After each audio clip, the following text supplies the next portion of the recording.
But Rami Khouri is a distinguished fellow at the American University of Beirut and is joining us now from Boston to talk more about developments at the Security Council. Thanks very much for speaking to us once again. Rami, how high are the stakes here? Amita, the stakes are very high here. They have always been high in the area of the West Asia, the Levant, Israel, Jordan, Syria, Lebanon, Palestine, Egypt. This tension has been going on for 30, 40, 50 years because the root cause of it has never been resolved, the conflict between Palestine and Israel. But this moment is the most dangerous one that I've experienced in my 50 years of covering the area as a journalist, as an analyst. It's because the chances of other big powers getting involved, Iran, the United States is already involved. It's the major supplier of the weapons for Israel and the major protector of Israel at the UN and in international fora. But the US also has sent huge amounts of military forces to the area to help Israel if it needs it. So the danger now is the region as a whole being involved in fighting. Already you've got 5 or 6 different actors, Hezbollah, Hamas, militants in the West Bank, militants in Iraq and Syria, Ansarullah, the Houthis in Yemen. All of these actors are fighting with Israel.Ey're firing rockets or sending drones. And they're fighting the U.S. too, in some cases, like Iran, for instance, and in Iraq.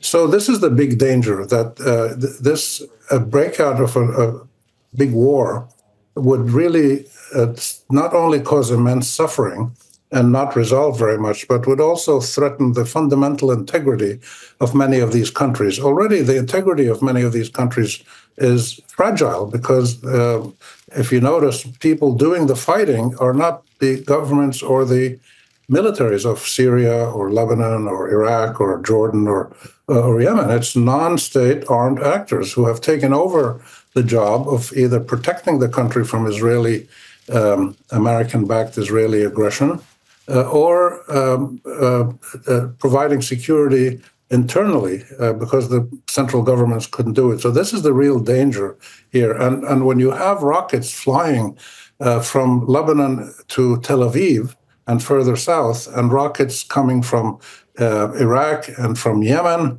into Israel while the Gaza genocide continues, this is the real danger now, that chaos could break out. And this is one of the things that Israel has been doing for the last 50, 60 years, which is creating conditions that are so difficult that they either force people to surrender, particularly the Palestinians, they want them to surrender and leave Palestine, or they cause people in other countries to turn off and not be involved in public life. And therefore that creates openings for non-state actors to emerge. Some of them are positive, some of them are negative. There's a whole range of them. You know, Qaeda, ISIS, they emerge in this kind of chaos. And Rami, we did, of course, hear Lebanon's Prime Minister saying that Israel's military is spreading terror and fear, just to add on to what you're saying there.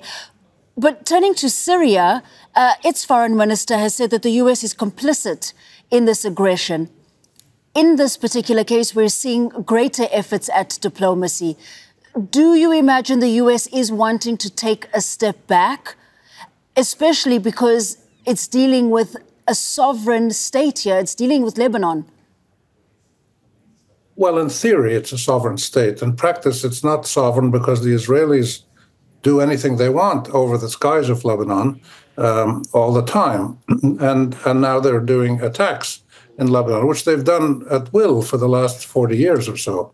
Hezbollah and others drove them out of Lebanon physically when they controlled the south, but Israel still carries out aggression all across Lebanon whenever it wants. So no, the Israelis have no respect for the sovereignty of anybody except the sovereignty of Israel. And even there, the sovereignty of Israel is not defined geographically.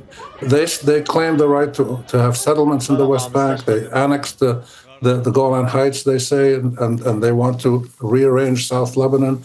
So the idea of sovereignty for the Israelis only applies to Zionist states, which is the state of Israel.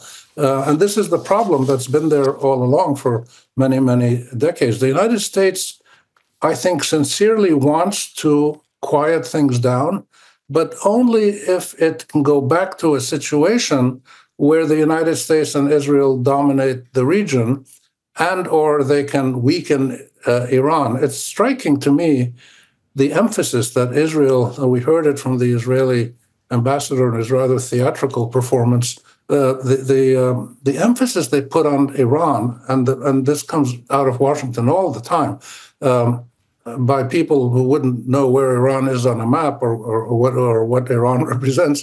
But still, they see Iran as the source of all evil. It's really quite striking.